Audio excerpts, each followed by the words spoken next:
Okay, so to begin, we have a lot to cover tonight. So first and foremost, I want to be mindful of our time together.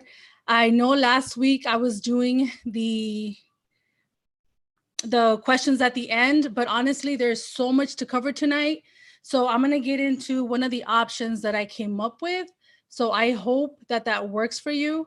Let me just make sure that we're good here. Okay, so I am all set. I am ready to begin our course tonight. Welcome back for those of you who were with me last week for our very first E-DECOLONIZE class session. Tonight, E-DECOLONIZE class number 2, we are going to be talking about denied genocide of the so-called Americas. I welcome you and I thank you for sharing space. This is recorded live. So thank you so much for joining me. I'm going to take a look before I go onto my screen. I want to welcome everybody. We're going to be going into some new topics here. So what I recommend that I don't know how people learn differently. So if you want to grab a pen and pencil and write this down, make notes, there's going to be a lot of information. But the awesome thing about doing this is that I'm going to be able to keep it on YouTube so you can always come back to it and look at it for your own time. I just want to make sure everyone can hear me okay before I continue on to our lesson plan for tonight. I am very glad that you are with me and I'm very excited so we could get going. So before we begin, I do want to pay honors to the Black young man who was killed. And as you can see, I have a poster back here. I do want to share my respects for his family. Justice for Ahmaud Arbery.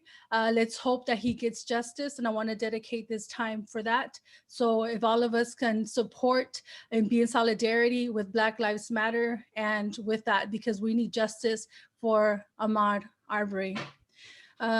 Okay, so we are going to begin. Thank you so much for joining me. And here we go. So for tonight, we are talking about the denied genocide of the Americas. Okay, it's really, really important that we get into this. This is something that as a historian, I have challenged and debated many, many times. And we are gonna get into, has it been considered a genocide? Has it not been considered a genocide? And what we can do about that. To begin, the quote of the week.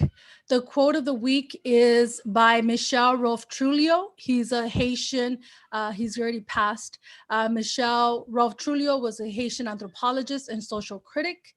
I love this quote of his, and he says, "History is the fruit of power. The ultimate mark of power may be its invisibility. The ultimate challenge, the exposition of its roots." So I am really, really critical about history and the way it's manufactured and presented to us. And I think this gives us a great kind of introduction to what we're going to be talking about, which is a denied genocide of the Americas. Okay, so I was able to come up with some norms. First and foremost, I am on Tongva territory. I acknowledge my relatives here who have hosted us for centuries. I am thankful and honor you for taking us in as we are in our continent together. But again, I do want to acknowledge our Tongva connections and our relations as Indigenous people. Some of the things that I want to cover, and I want to make it more structured and work with me, right? This is all a work in progress. But there are some 3 things that I want to cover for our class norms. This is a free online course for all ages. Everyone is welcome. Being mindful that it is for all ages, I want to make sure, first and foremost, that we centralize Native, Indigenous, Brown folks' perspectives. I want to dedicate this time to our education, to our decolonization. I want you to make sure that you feel safe in this space. I also have a zero tolerance policy in my class, so I will not tolerate any hate speech, racist, sexist, anti-LGBTQ, colorist, anti-Black comments. anything, we are collective. So I ask you, those that are watching and tuning in, if you can please do me a favor. If you see something that fits that criteria, please feel empowered to delete or block that person. And you can send me a message at the end. I want to create and nurture a safe space for all of us, especially this is a free course. This is available to everyone that's watching. So let's be mindful of the families that are joining us tonight. And also, I wanted to let you know that I'm really thankful for the people that reached out to me. There were families that sat down and watched the first course. So I welcome families. I welcome you of all ages. If you're a teenager, if you're in elementary, if you're college, if you didn't go to college, it doesn't matter. This is why I'm doing this. This education and this knowledge should be for all of us. And lastly, on my norms, yes, I do this for free. This is a 10-week course that I'm offering. However, if you do want to support me and my efforts and my projects that I'm doing, I do have a Cash App, a Venmo, and a Zelle that's available on my Linktree if you are interested in doing that. Okay, so one of the first things I'm going to do differently this course that I didn't do last course is I am very interested in receiving feedback. And I know that questions and comments are hard to get to. So what I offer you is that I have you fill out a Google form. I'm going to post this at the end of this video. And I encourage you to please help me, right? Help me reflect on my teaching. It's going to be a very short, brief Google form. So basically your name, if you want to share your YouTube name or your name, city, state, age, and any questions you have about the lecture, about the presentation, and what you learned and the most, and what you think needs some work, and any questions or comments. Once you submit that Google form to me, I am alerted that you submitted it, and I'm able to get a better idea of my students, right? And I want to be able to get to know you as well. So please fill that out. Because of so much content that we're covering tonight, I won't be able to get to all the questions, but I want to be able to offer you that resource, that tool, so that you can engage with me in a way that's more structured and that I can answer those questions on the next slides and the next courses. Okay, so to start off, I want to review our first lesson. Our first lesson, if you remember, those of you who were with me, was on world history and our civilizations. Unfortunately, I didn't have a slide with me, but I did share some books that really give you information on this. But this slide was from this created by Neliolot. And I think this captures the importance of our ancestors' contributions to the world. I know we talked about that book, American Indian Contributions, and I think it's powerful to give a perspective and to kind of put in context, what our ancestors gave the world. So what you're seeing here at the top left, you're seeing kind of a chronology of these civilizations that our ancestors created. And when I'm saying ancestors, I am referring to our pan-Indigenous identity, our pan-Indigenous presence as a people. So I want you to see how ancient our civilizations are. And then you go down the line and you see what was happening in the rest of the world. So I think this slide is very powerful because it shows you exactly the content of our ancestors' civilizations and developments. And that's really, really important, as well as corn, right? A lot of people don't know that corn, as we talked about last week, is actually genetically engineered by our ancestors. And it's a process that took thousands and thousands of years.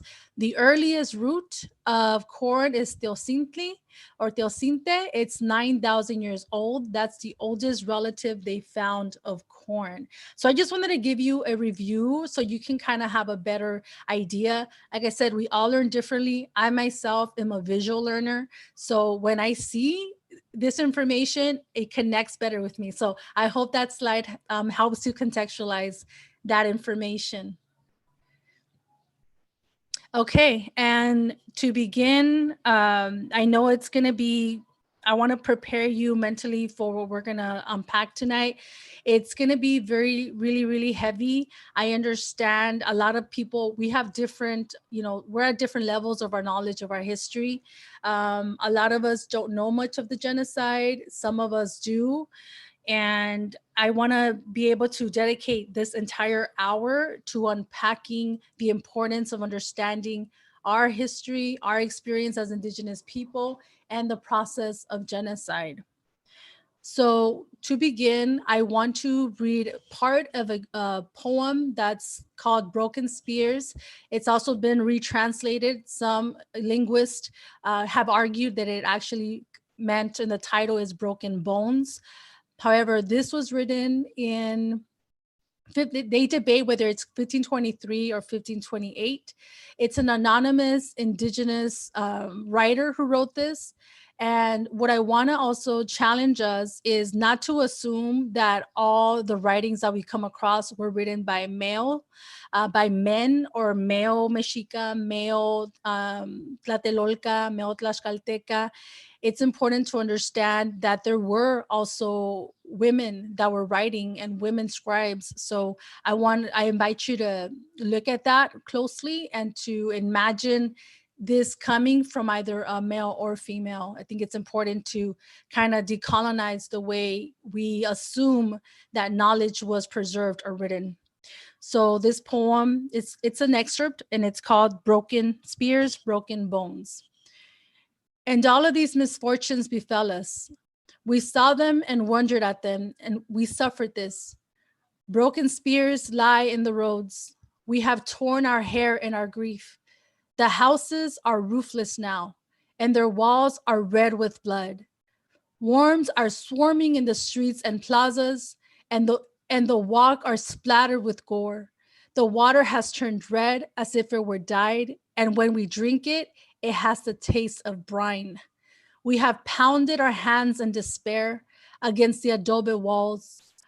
For our inheritance, our city is lost and dead.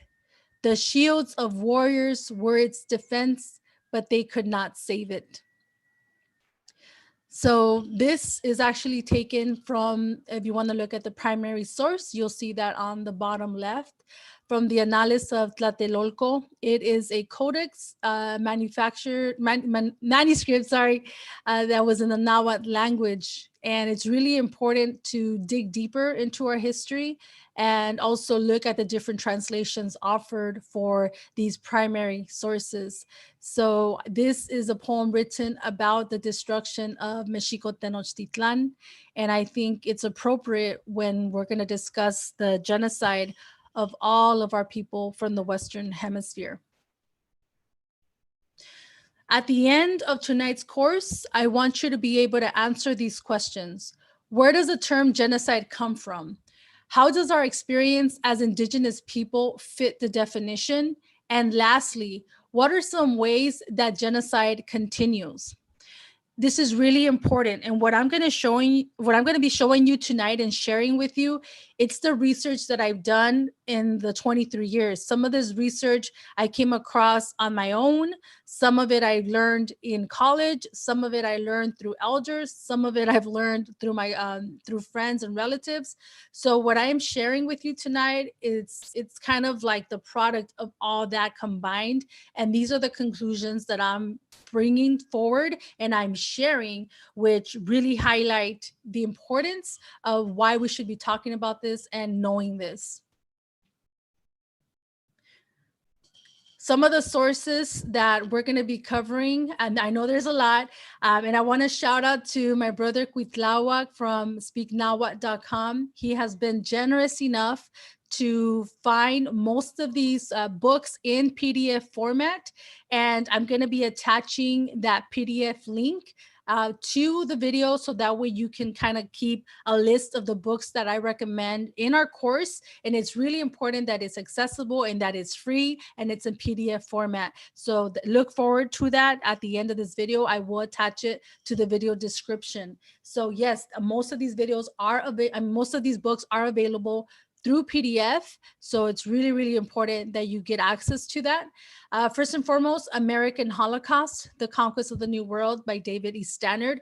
There is it says first under the book because that's the most powerful book that I've come across. And I strongly, strongly recommend it. It really gives you a pan-indigenous view and a pan-indigenous kind of summary of what our ancestors went through from Mexico to Peru to the so-called United States. So I think it's very thorough and it's very rich as far as the primary sources it offers. Stolen Continents as well by Ronald Wright. The Other Slavery by Andres Reséndez. Letters from America, which are the letters of Columbus, and Axis, Rule, and Occupied Europe by Raphael Lemkin. These 5 books are really powerful interpretations of and documentations of our history as Indigenous people when it comes to being faced with invasion, genocide, and the crimes of white supremacy. So the first book I recommend on this entire topic, as you see there, is American Holocaust. And the second one is The Other Slavery by Andres Reséndez. Really, really powerful information, powerful books. Like I said, no book that I recommend is perfect. So we always have to read these books critically. It's important that you keep an open mind, but that you also be critical, right? About what you're reading, who's writing it, why they're writing it, what are they presenting, what are they arguing. And it's important, right, that we develop that critical lens. Okay, so to begin, what we're going to get into, what do we know about genocide? And on my slide here, it says 6 million Jews killed, right? Most of us are familiar with the Jewish Holocaust, and we are also probably familiar with the Armenian genocide, which was of 1.5 million people. What genocides that we may know, sorry, there's a typo on there. So I'm going to give you a list, right, on different variations. We might have heard of these genocides. They may have been included in our schooling. We have the Jewish experience, which we went over. It's about 6 million Jews that were killed. African genocide, transatlantic slavery. I do want to add that a lot of the times, just like us as Indigenous people, the African experience is not really considered a genocide, which is strongly debatable.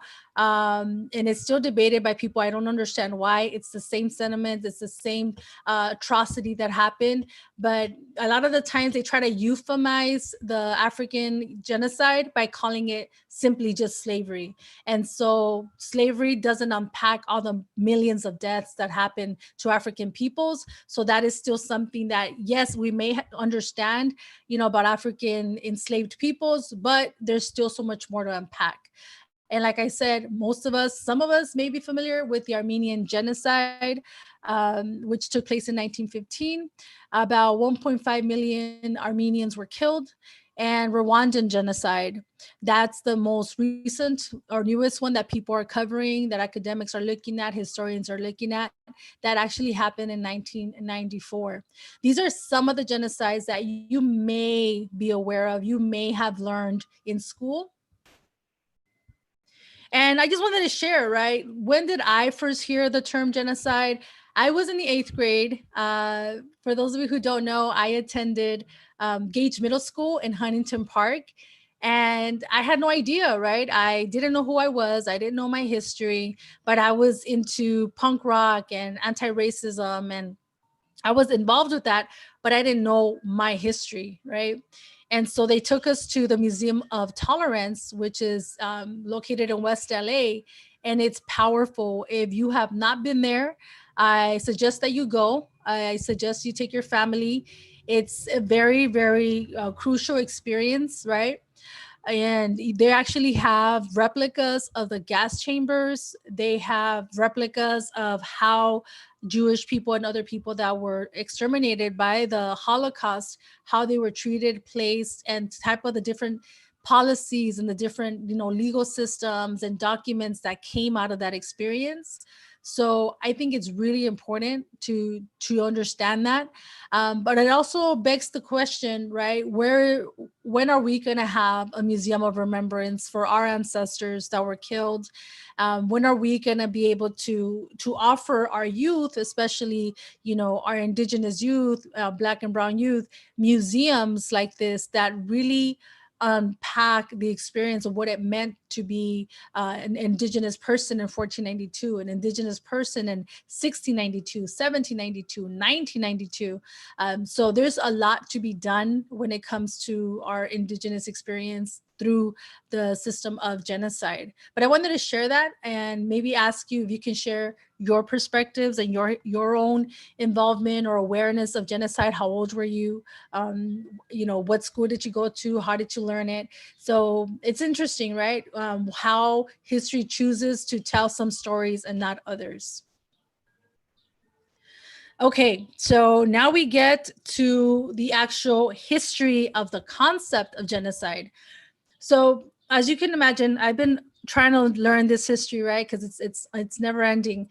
Always trying to find out ways to understand where things come from. And luckily, I had a colleague of mine who was studying the term of genocide, was studying the concept of genocide, and he came across this huge finding, right? He's also indigenous, right? He's on this journey to decolonize and decolonize history for sure. And he came across this finding, which is huge, super important when we're talking about genocide and when we're talking about why us as indigenous people should be described as survivors of a genocide. So basically, let me introduce you to Raphael Lemkin. Okay. Raphael Lemkin was a Polish Jew.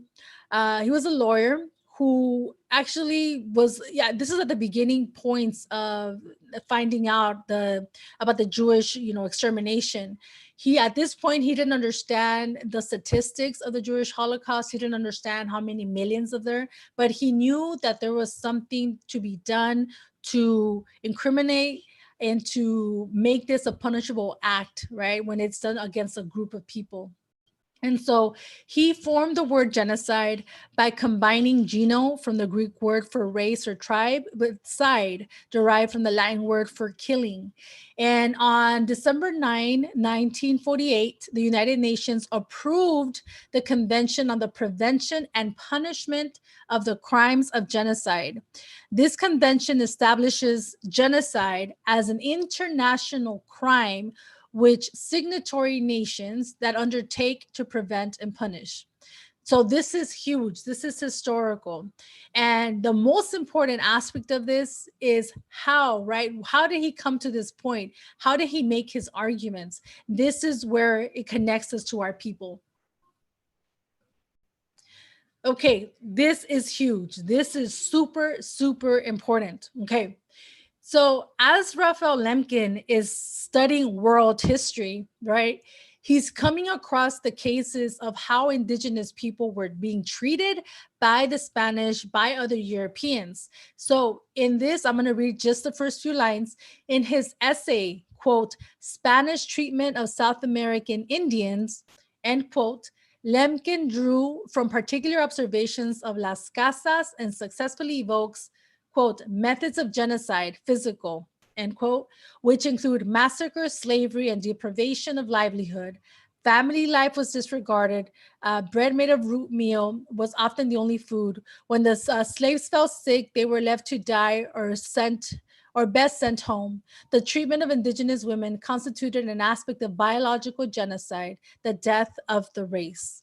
And so this shows you that as he's putting together this argument of what is genocide, he is using, right, the experiences of our ancestors to say, look, this is what I mean by genocide. But what I mean by genocide is how the Mexica were treated, how the Inca were treated, how the Navajo were treated. So he's using our ancestors, right, as examples of what he means by genocide. And this is extremely important, and historians don't know this, probably don't care about this, but this is important. And my argument is, if genocide, to the man that coined the term genocide, if the indigenous experience was sufficient enough for him to use as a definitive process of pain and oppression, then why today are historians resistant and reluctant to describe this experience as a genocide?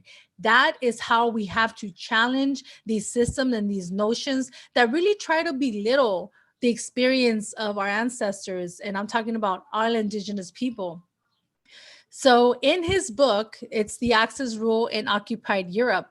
It's really important because this is where you'll find, and it wasn't just one essay, right? He died before he published all of his work, but this shows you, right, in his writings, how time and time again, he's drawing the parallels between how indigenous people were treated and how those same actions should be applicable to the term genocide. That's really, really important. So whenever you hear people say, oh, it wasn't a genocide, it wasn't this, take them to Raphael Lemkin, tell him about this. I hope you have time to read some of his writings, but he is using our indigenous experience, giving specific examples of what is genocide and how our ancestors were treated, right? This is important. I'm telling you, this is research that a friend of mine is doing that introduced me to this research. And I actually wrote a paper about genocide when I was getting my bachelor's, in undergrad school. And I relied heavily on this research. It's important. It's super, super important. So what is the ultimate definition of genocide? The final definition of genocide is the planned annihilation of a national or racial group by a variety of actions aimed at undermining the foundations essential to the survival of the group as a group.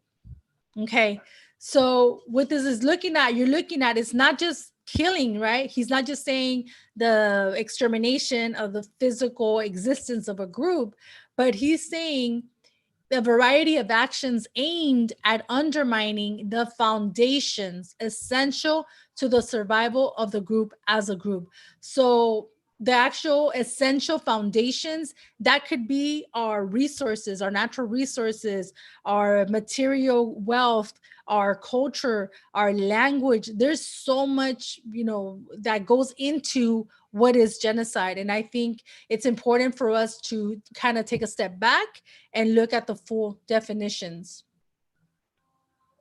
This is an illustration. If you're looking here, it's just visually showing you the genocide that our ancestors went through compared to other genocides.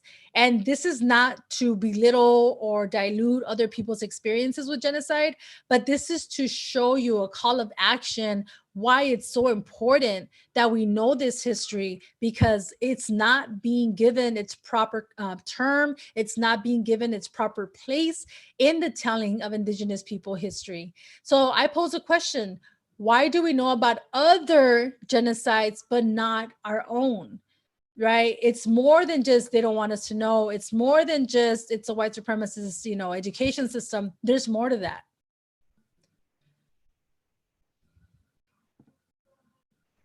What led to the invasion of the Western Hemisphere? How was the world seen through the European lens? Okay, so at this point, it's really, really important for us to backtrack. We're going to backtrack, right? We're going to backtrack to before 1492, before, Europeans invaded our shores. What was their worldview, and why did they justify the way they treated our ancestors the way they did?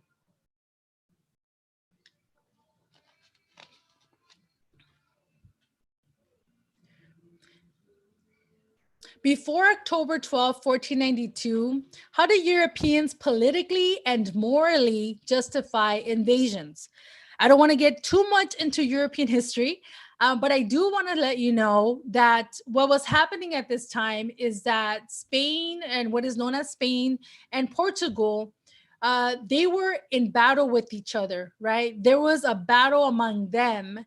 And at that time, Spain had just become free from the Moors for 700 years.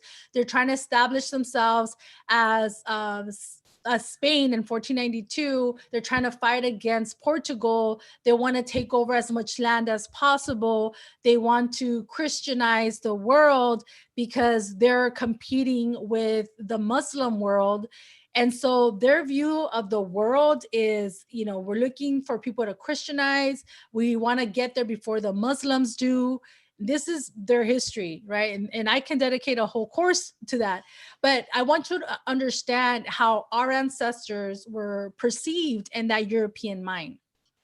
So what you're looking at here, it's the division of the world according to the Pope. And this was really happened. This really happened. Okay.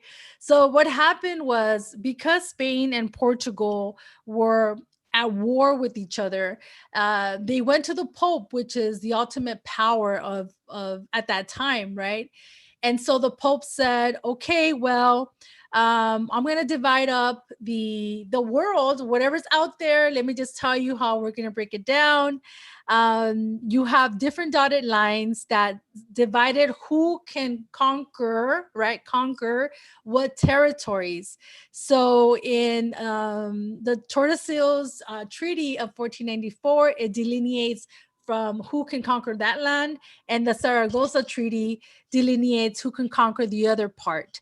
All of these systems, all of these legal documents, right, were actually officially approved by the Pope, right, by the Catholic Church. They were actually sanctioned. This was real deal. This was the power of the land in the European mind. And this all came to be known, if you put all this together, as a doctrine of discovery, which is a series of papal bulls or decrees which gave Christian invaders the right to lay claim to any land that was not inhabited by Christians and was available to be discovered. If its inhabitants converted, they might be spared. If not, they could be enslaved or killed. And this is the Catholic Church. This is the Pope.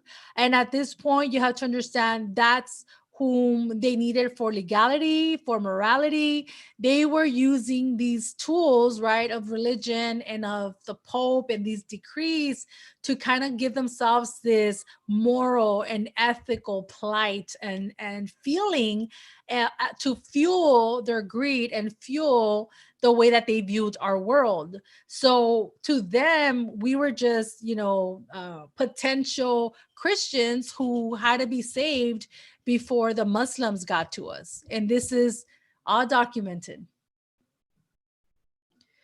So what happens? What happens after they do this decrees and they have this legal document, right? According to the Pope, they have the right to do all this for Christendom and Christianity.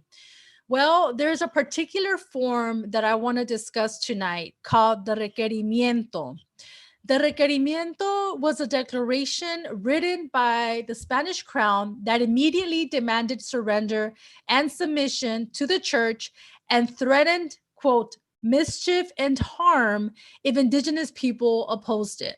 Spanish soldiers were required to read the following decree every time the, quote, Indian refused or even delayed their acceptance of the requerimiento. Obviously, we know our ancestors were killed. So let's contextualize this a little bit. They are coming onto our lands, right? They're invading our land. They're coming with this document, right? Written in Spanish, Latin, whatever language they wrote it in. And they come to us and they're just reading it out loud. No translator, not making sure we knew what the heck they were saying. Like put that visually. I want you to visually put that out there, right? So they felt that all they had to do was come over, invade whatever land they came to. They didn't even know where they were going, right? Because they thought they were in India. Columbus thought he was in India when he got to our lands.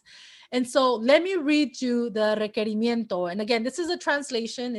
There's different variations of this, but this is important. This is really important because what I'm about to get into about genocide, the intent to destroy is the ultimate reason for genocide. It's the ultimate intention of genocide.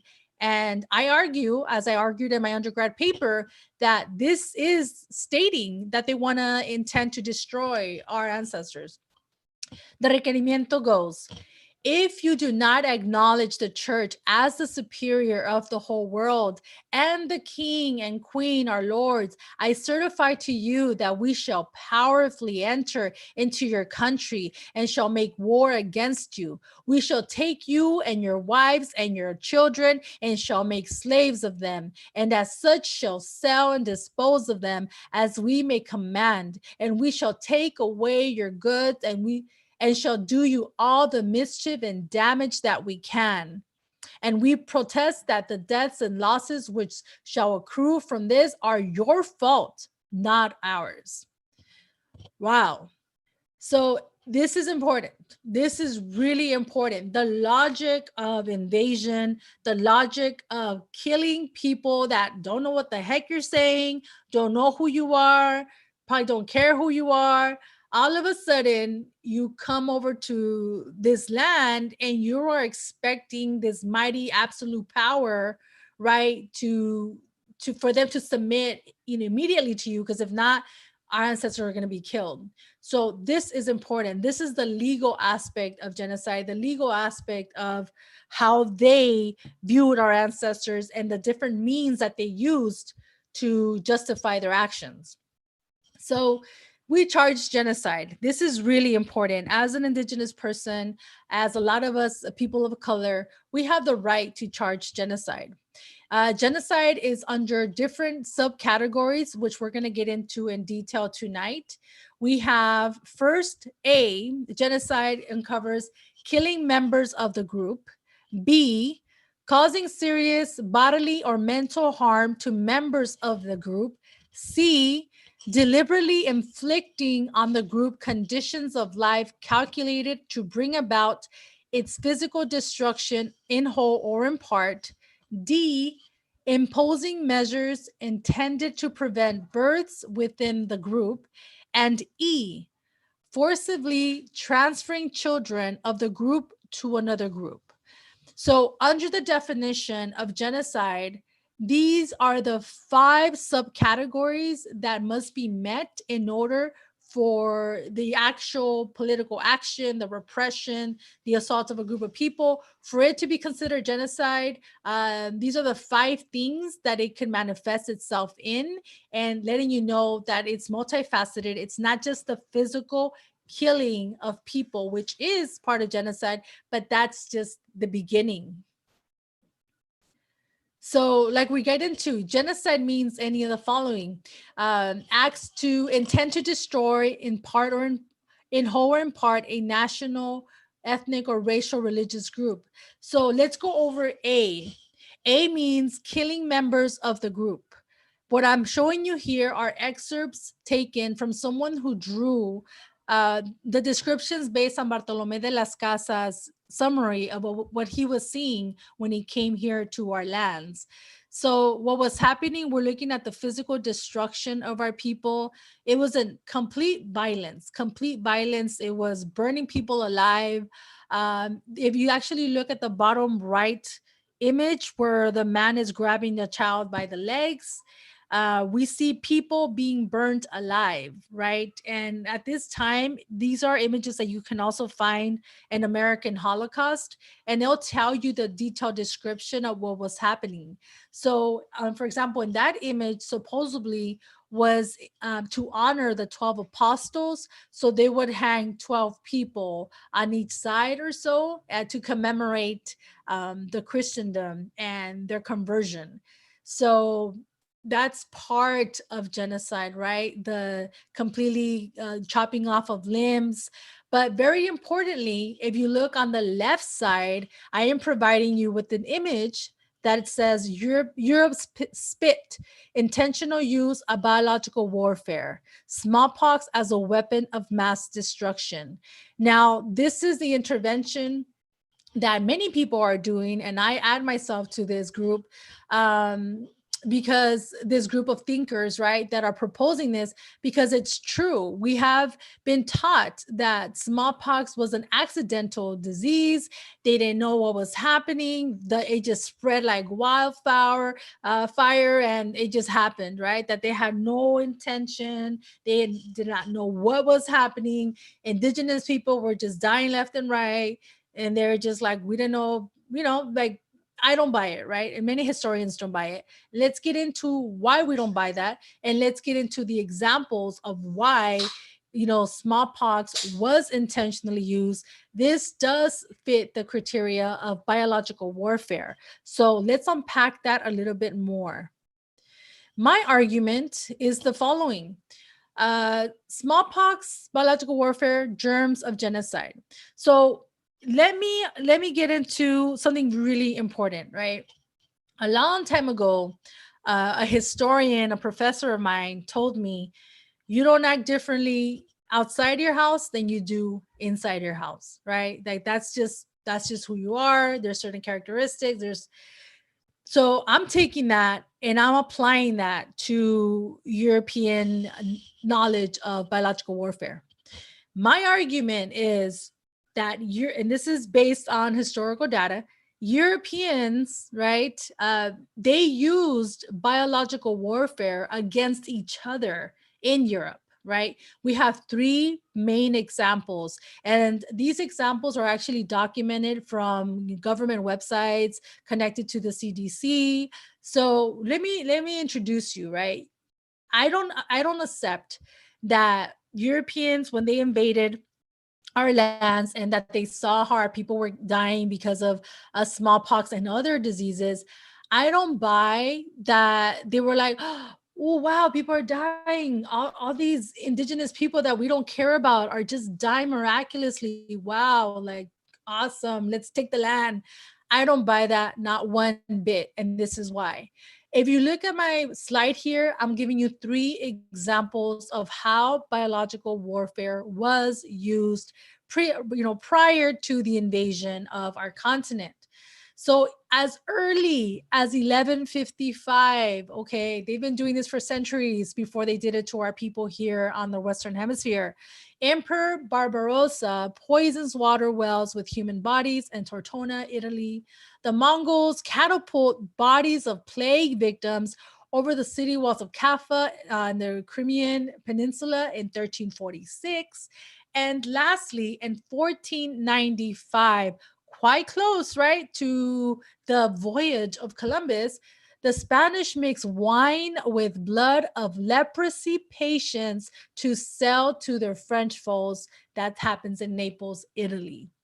So that is my argument, is how can all of a sudden these professional voyagers, right, all of a sudden they land on our continent lost, thinking they're in India, and all of a sudden they just forget about these tactics of war and these tactics of biological warfare, and all of a sudden they're just like, wow, disease kills people, wow, like I didn't know that. I don't buy that. I don't buy that, just because. And the thing is, as a historian, if you don't have a document that states it, it's going to be really hard to prove it. But this is a circumstantial evidence to show that it was intentional. They knew what they were doing. Perhaps they didn't have scientific laboratories where they were there with their, doctor suits. But the general idea is like right now what's happening with the pandemic. You understand that if you are exposed and you go to a hospital that's filled with people that are sick, chances are you're going to get the illness and probably die from it, right? It's common knowledge, it's common information for us. So yeah, I don't buy it. We have about 15 minutes, so like I told you, I had a lot to cover tonight. All right. B, causing serious bodily or mental health or mental harm to members of the group. So we're looking, like I said, at smallpox. We're looking at the violence, and we're looking at even newer examples, right? And this continues to happen century after century. And really important, I wanted to point out that there were actual campaigns, right? Persecution of all elders or individuals of our communities who continued practicing indigenous traditions deemed pagan. These assaults were known as extirpation campaigns. So when people ask, oh, we just became Christians or we just became Catholic, it's a very pink way, it's a very euphemized way to say, no, our people were persecuted, publicly executed if they were found practicing any type of indigenous tradition, especially when it had to do with non-Christian gods. And then the next one, we're getting into deliberately inflicting on the group conditions that life calculated to bring about its physical destruction in whole or in part.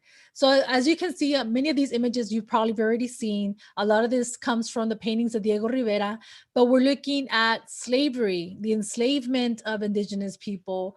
We're looking at the branding of indigenous people with hot irons. And then, if we're looking at recent examples, there's a lot more, but as recent as the 1940s, right? Our ancestors that were part of that program, my great-grandfather was actually a bracero. As soon as they were brought into the US, they were sprayed down with pesticide chemicals, right? And there's been lawsuits that have been put forward about the braceros demanding, reparations for this, because a lot of them got illnesses, a lot of them got brain damage, a lot of them have like high rates of cancer. So this is still done, right? It's a complete disregard for the well-being, for our physical health, and putting us in situations where our livelihood, our survival is really minimized and disregarded. And we're looking at D, imposing measures intended to prevent births within the group. There is so much to cover on this, and I only have one slide for it, but I will have more resources on here. Most importantly, I want to make a statement that this process, right, of using forced sterilization, that's happened to, I want to say, all communities of color, right? That's something that is experienced institutional wide. And it's really important as recent, and I want to talk about this documentary. There is a documentary that came out in 2015. It's called No Más Bebés, No More Babies. And this documentary has to do with how a group of Mexican women in East LA, right, were forcefully sterilized against their authority, against their permission in the 70s. And this took place in the USC Medical Center, the USC hospital. And it's important because there's so much to this, right? Reproductive health, and how so much racist eugenics go into that, and trying to control the poor, right? The impoverished. And I have another image here of Margaret Sanger, who is a founder and planner of Planned Parenthood. And this is her quote. It says, "Birth control must lead ultimately to a cleaner race." So that is part of what we're looking at, right? We're looking at how birth control and other reproductive systems and programs have been used to repress the fertility of women, right? And usually from all communities of color. And so that is also part of genocide. That is also part of the system where you're trying to prevent that group of people from reproducing themselves, right? And this is part of the experience of our ancestors and of ourselves today. And lastly, the point 5 or point E is forcibly transferring children from out of the group to another group. And we see this big time. This happened a lot with our Northern brothers and sisters, right? Those are known as the Indian schools. So Indian schools, and there's still elders that could talk about this, is where the federal government was taking groups of children, taking them away from their families because the families were deemed, unhealthy or unhygienic or not capable enough of providing them with the environment that they needed. So they took them away from those places. They took them and brought them into different Indian schools or boarding schools where they were completely changed. Their head was cut off. They were forbidden to speak their languages. They were forbidden to talk to their parents. They were forbidden to be who they were, right? And the repercussions of that is still felt, right? The psychological trauma of that, the destruction of the DNA, there's so much pain that is affiliated with that. And I want to give this quote by Booker T. Washington. There was a lot of governments, right, and that actually allowed this and promoted the destruction of indigenous people. And he says, the things they disliked the most were to have their hair long, was to have their long hair cut, to give up wearing their blankets, and to cease smoking. But no white American ever thinks that any other race is wholly civilized until he wears the white man's clothes, eats the white man's food, speaks the white man's language, and professes the white man's religion. This is Booker T. Washington critiquing, right, the system of white supremacy and how people are treated with genocide. So, and this is, you know, a lot of people call this cultural genocide, and that's fits the definition of what we went through. So, in summary, what we're looking at are non-lethal acts that also constitute genocide. And as we gotten into, you know, the fact that we don't control our resources, the majority of us are not in control of our land, of the resources. So the economic independence is taken from us. And I'm looking at the subcategory, the languages that we speak. I am an indigenous woman speaking English, right? I'm speaking like a British, like an English woman, speaking Spanish, or si hablaran español. These languages were not like, oh, you know, let me just speak English, let me speak Spanish. The process of how the majority of us became primarily English speakers or Spanish language speakers, it was a painful process of genocide, of repression, of forbidden our knowledge, right? And even as recent as the 70s and 60s, we can still speak to our people that were brought up in those years, and even speaking Spanish, right? Because Spanish has been racialized to represent being brown, being Mexican, being Central American. Even that they think is Mexican, or they think is reflected in our culture. Even that was like, oh no, don't speak Spanish. So you could just imagine the systemic repression of expressing yourself in the language that was part of your culture, and all of a sudden having to speak English or Spanish, having to take on a Spanish or English name because of the mission that you're enslaved at. And it's ugly, right? There's a lot to this. And getting into the religion, which we talked about, how they destroyed and basically persecuted our people for practicing their own traditions. The culture, we're looking at the culture now, and education is the last thing we talked about, with boarding schools or Indian schools. And really important, I wanted to share this slide with you because a lot of people think that we just don't know this history because we just don't know it. It's not interesting, or it wasn't taught to our parents. But what I want to make an argument about tonight is to talk about how it was intentionally kept from us. Our knowledge was intentionally and systematically destroyed.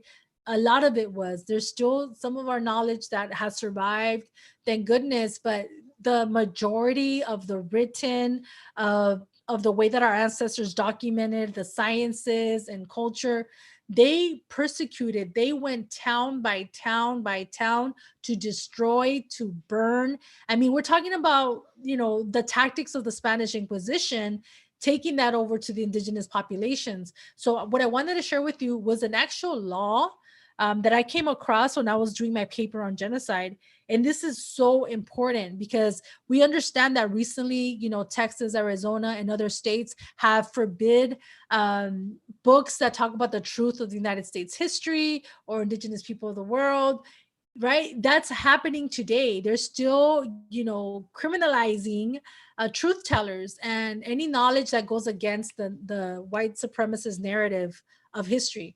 So let me just share this with you. There was a decree in 1577 by the King Philip II, who wrote a letter to Martin Enriquez, and basically he's demanding that they destroy indigenous knowledge. So the decree is found by King Philip, and he says, as soon as you receive our decree, you must proceed with much care and diligence to seize those books without any original or copy remaining, and to send them carefully guarded at the first opportunity to our Council of the Indies, so that they may be examined there. Do not allow any person to write things having to do with superstitions and the way of life of the natives in any language. Okay, so let's read the last sentence. Do not allow any person to write things having to do with the superstitions and the way of life of the natives in any language. So this is telling you first, right? We have all these friars and frailes that are like learning about our history, like the Florentine Codex, which we'll get into. They're like trying to learn about who we are, but they weren't trying to learn about who we are to say, oh, how interesting these natives are, how interesting, wow, they view the world so differently. That was not their approach.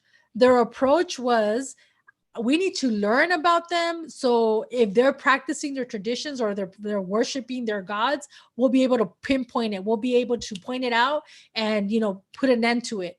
It wasn't about honoring us or curiosity. It was simply about learning how to better police and better examine and point out when our ancestors were indeed continuing as best that they could their indigenous traditions. So I wanted to share that law with you, because a lot of the times we think it's normal, right? We think that's just the way it is, but that's not the way it is. Okay, we have a few more slides to share, and I want to share this with you because this is relevant, right? I wrote a paper as well about critiquing the way that the treatment of indigenous people is portrayed by textbooks. And in this particular textbook, this is actually being used right now. It's called The American Pageant. And I looked at and examined how indigenous genocide is perceived. And look at what they say. This is a quote taken from the history textbook being used right now in high schools all over the US. It says, the depopulation was surely not intended by the Spanish, but it was nevertheless so severe that entire cultures and ancient ways of lives were extinguished forever. Okay, so you have the word depopulation, surely not intended. You have an assumption, and you have kind of like, well, it was severe, right? These ancient civilizations were extinguished forever.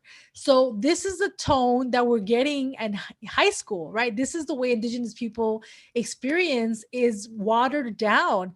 Depopulation, surely not intended. What is that doing, right? You're assuming and that you knew the intentions. It was like, oh, well, they didn't mean to do that. It just happened. Again, the apologetic response. And that doesn't just happen in high schools. No, it doesn't. It happens in college and academia as well. So let's look at the language being used to describe indigenous genocide right now.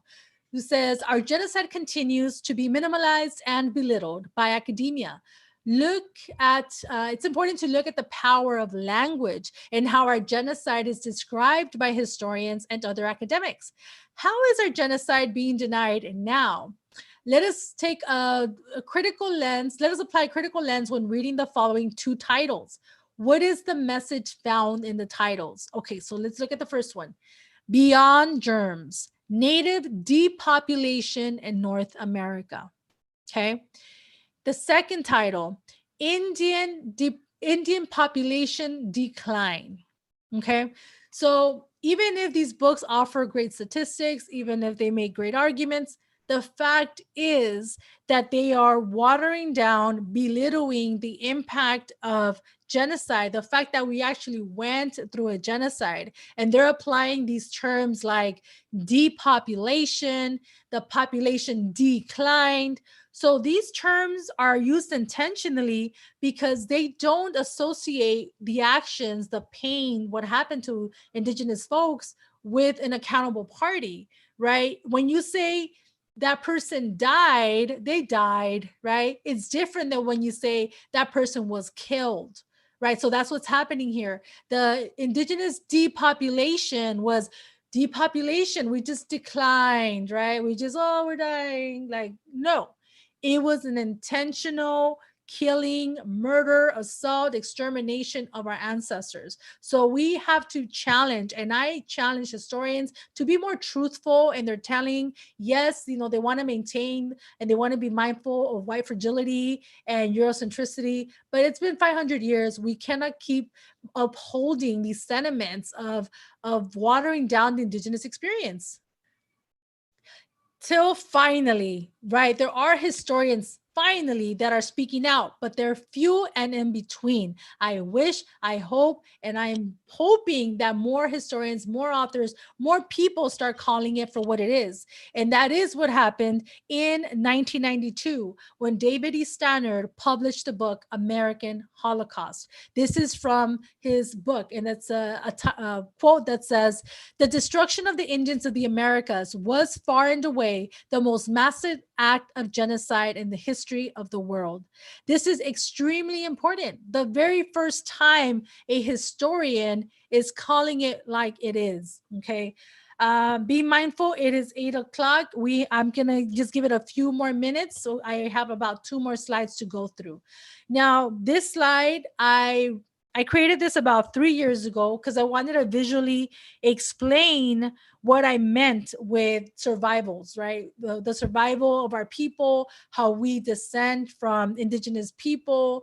And it's really, really important. The next course is going to talk about this in more detail, but I wanted to visually show you and give you some examples of what I mean by the survivors of the biggest genocide. So we have the history. We've looked at some of the examples of this. We've looked at the numbers, and to let you know that this is why in the work that I do and the work that many of us do, we're talking about we are the survivors of that genocide.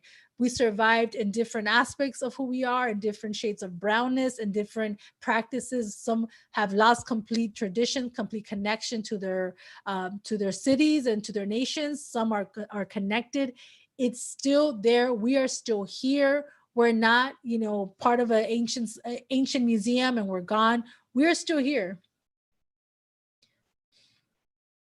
And to get into and we're also going to unpack this next week, is those of us that survived this genocide, how is our population being minimized and how are we being disconnected from, understanding who we are as an indigenous people? And we have an example: identity is power, right? The fact that we are being called Hispanic, Latino, raza, and mestizo, yet we are indigenous people, right? We're on our land, we're eating our foods, we're speaking variations of our languages. There's so much of who we are. We are so alive on our continent, but these powers of demographics and identity and white supremacy, they're really trying to kill off who we are and disconnect us from this land, disconnect us from who we really are. And again, we are going to get into this next week. And to wrap it up, I want to get into why it's important, right? Why it's important that we talk about this, that we learn about this. We must study. We must teach our next generation. Most importantly, we will never forget. We must never forget what our ancestors went through, right? And the fact that in 2020, we still have to challenge and we still have to even explain why we are survivors of a genocide. And I'm very happy that people are taking action, that this idea of colonization, this idea of white supremacy is starting to be dismantled little by little. The images I'm showing you here is throwing down or dismantling the statue of Cortez. And on the right side, this was one of the protests that I had gone to in Los Angeles. They had a statue of Columbus, which I am happy and proud to say that it has been removed because of massive action. I know I had been participating in the protests since 2013, 2014, around there, and it finally came down because enough of us are starting to be critical about this. Enough of us are starting to speak out.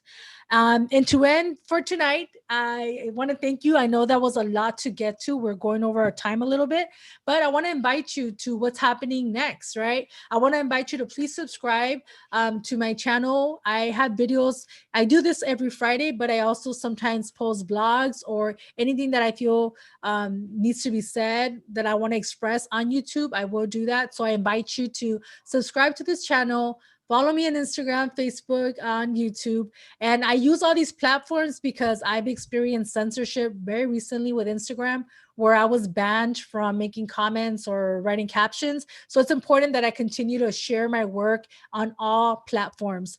I also want to invite you this Wednesday on May 13th. I have been invited to speak on the decolonial history of Mexico. It's going to be a Zoom meeting. It's from a group from Centro Cultural de Mexico.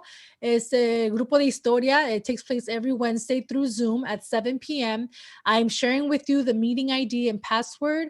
I'm going to speak for about an hour. It's going to be a Spanish language talk, and I will talk about my general understanding of the decolonized view of Mexican history. So it's going to be very, very important. I'm going to give you a lot of information. So for those of you that maybe your parents are monolingual Spanish speakers, or you have older relatives or friends, please invite them to attend. It's really important. This group takes place every Wednesday, and I'm going to be invited to next Wednesday. So share that. Please pass that along.